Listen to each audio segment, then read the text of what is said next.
Salut les nazes. Aujourd'hui, je veux t'aider à atteindre ton plein potentiel. Aujourd'hui, on va apprendre à arrêter d'écouter papa et maman, à arrêter d'écouter le reste du monde qui tente de t'imposer des valeurs que tu n'as pas choisies. D'accord. Aujourd'hui, on va parler de pourquoi le mérite, c'est un truc de loser.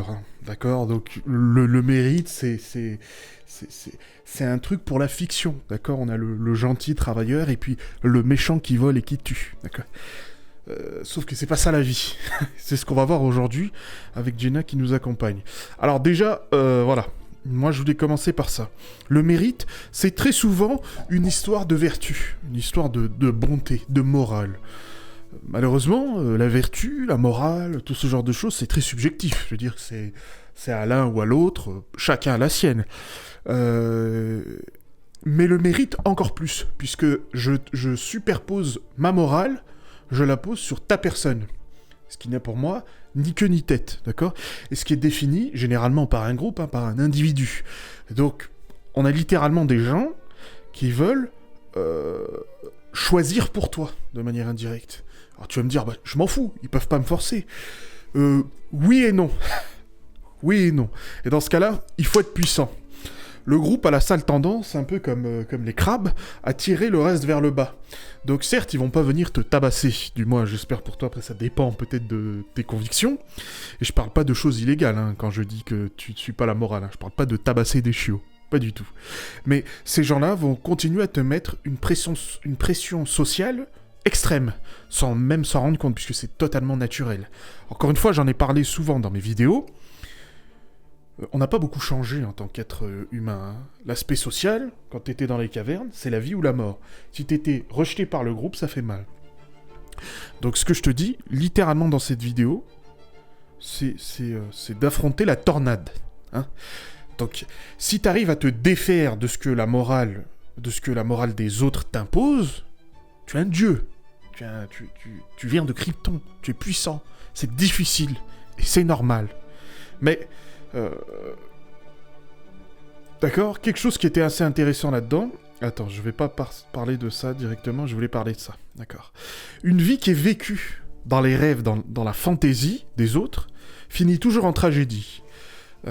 J'ai jamais vu un mec de toute ma vie, à toi de me montrer, le contraire, qui, arrivant sur son lit de mort, s'est dit « Putain, c'est vraiment dommage, j'aurais pas dû suivre ce que mon cœur me dit. » J'aurais dû suivre le conseil des autres pour vivre ma vie. Parce que c'est ça un peu le mérite. Le mérite, c'est la manière qu'ont les gens à donner de la valeur à certaines choses et à malheureusement te tirer vers la médiocrité. Parce que le mérite, c'est quelque chose d'intangible qui ne sert à rien du tout. D'accord ? Qui est totalement subjectif, et puis qui, du jour au lendemain, à cause de cette morale, se retrouve élevé au rang de valeur suprême. Il mérite plus, donc il doit gagner. Mais ça veut rien dire, le mérite. Généralement, on entend dans le mérite travailler dur, plus que les autres, plus fort, plus loin, ce genre de choses. Mais ça veut rien dire aussi. Par exemple, prenons un exemple, tiens, ça va être polémique, c'est bien. Les meufs qui sont sur Twitch, qui se dénudent et qui font des millions d'euros, personne va dire « Ah, elle mérite ce qu'elle gagne. » Parce que elle ne colle pas à l'image qu'on se fait du mérite. Comme je viens de le décrire, le fait de travailler dur. Pourtant, quand j'y réfléchis bien, pour moi, il y a un mérite extrême. Puisque, déjà, t'es une femme sur Internet. Ok. T'as pas touché le jackpot. De deux, t'es une belle femme. Donc, qu'importe ce que tu fais, les gens se poseront toujours la question de « Est-ce que t'as sucé un type pour arriver là ?» D'accord ? De deux, tous les jours, tu dois te taper des gens qui te font des putains de remarques, des insultes, à en mourir toute la journée. Et quatre, généralement, les gens qui consomment leur contenu, c'est des détraqués, quoi. C'est des gens bizarres. Donc, t'es souvent en danger. Bon, peut-être pas en danger de mort tous les jours, mais t'as compris. Pour moi, ces quatre choses-là, entre guillemets, c'est le mérite. Mais ça ne l'est pas pour le reste du monde. Donc comment on fait ? On laisse les autres t'imposer ça ? Ou est-ce qu'on fait autre chose ?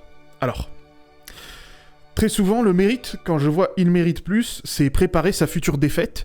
Et très souvent, c'est préparer la défaite qu'on a reçue, en fait. Et quand on mérite, on se remet pas en question. On se dit que le mauvais sort nous est tombé dessus. Voilà. Dieu ne nous a pas choisis, ou il a potentiellement triché, ou c'est pas juste. Mais en vrai, si t'es incapable d'accepter le monde comme il est, c'est fini. C'en est terminé. T'arriveras jamais à rien. Je sais qu'on a des grandes envolées en mode on va changer le monde et tout ça. Il y a des choses qui ne changeront pas. Tu vois, t'es plus beau, t'es mieux traité par le reste du monde. Okay. Si t'es capable de régler des problèmes à une clientèle, tu gagnes de l'argent. C'est clair, net et précis, c'est simple. Okay, c'est ce que je vais faire avec cette chaîne YouTube d'ailleurs. D'ailleurs, abonne-toi si t'aimes bien cette vidéo. Mais quand tu te focalises sur le mérite, très souvent, alors tu vas me dire, 9 fois sur 10, ok, on ne prend plus de recul. Parce que le mérite, on a le mérite. Donc forcément, on a travaillé pour mériter la récompense. Donc techniquement, on a déjà fait le travail.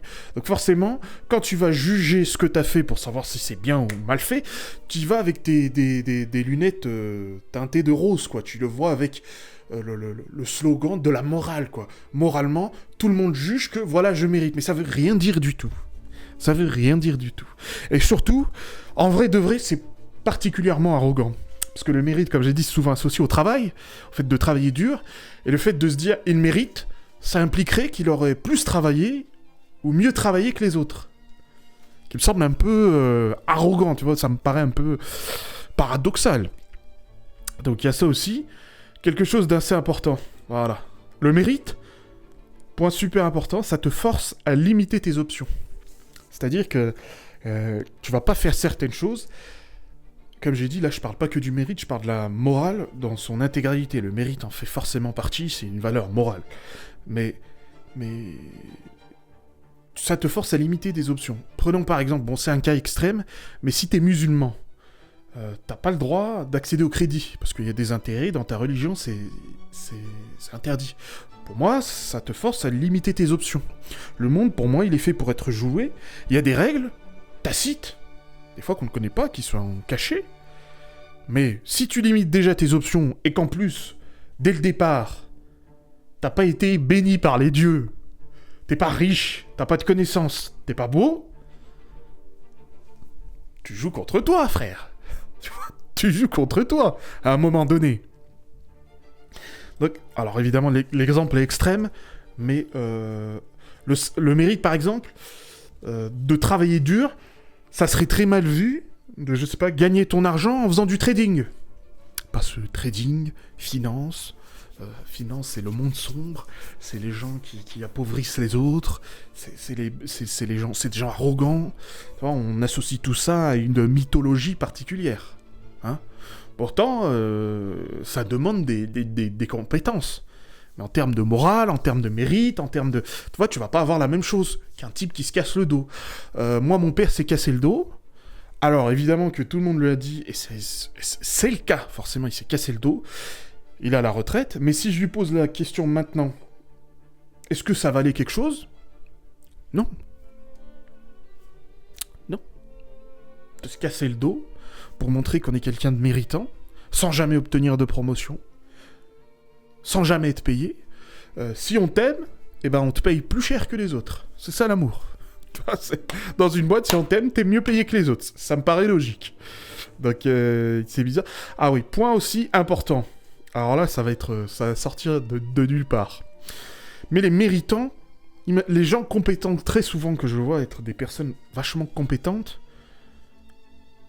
à cause de tout ça, cette morale, n'accèdent pas aux positions dans lesquelles ils devraient se trouver. Par exemple, on va prendre un youtubeur. C'est un youtubeur, je sais pas, de muscu. Il est super fort. Vraiment, c'est un super coach. Il parle aux gens du peuple. Il se dope pas, rien du tout. Mais il perce pas sur YouTube. Parce qu'il veut pas faire de titres putaclic, entre guillemets. Il refuse de faire ça parce que, voilà, c'est mal vu. Et donc, les nuls, les gens moins bons, mais capables de faire ça, qui ont accepté le monde tel qu'il est, prennent sa place. Donc toi, t'as l'impression que, voilà, t'es méritant, t'es moral, mais en fait, toi, par ton incompétence, on va dire que c'est toi le youtubeur en question, tu laisses la place aux autres, à des gens moins compétents. Parce que pour moi, si t'es compétent, c'est ton devoir d'être payé. C'est ton devoir de prendre cette place. Hein? Pour moi, encore une fois, mais j'en suis convaincu que c'est la vérité, d'accord? On peut en discuter dans les commentaires, il n'y a pas de problème. Mais non seulement tu n'as pas de mérite, parce que tu te contentes de rien, hein, tu vois, c'est toujours cette morale très chrétienne, catholique, de on souffre, on se contente du minimum, on doit faire les choses que d'une certaine manière. Évidemment, je t'ai pas dit de tuer des gamins cambodgiens ou je sais pas quoi, mais des fois, ta vertu, c'est plus de la vanité, hein, c'est plus pour te la raconter, pour te sentir au-dessus des autres. Hein. Mais si t'as gagné, t'as réussi, hein, tu peux faire le mec humble, y a pas de problème, on a tous le droit de se la raconter. Mais pendant ce temps-là, si tu fais pas ce boulot, les nuls prennent ta place. Alors, applique ce que je viens de dire et à plus dans le bus.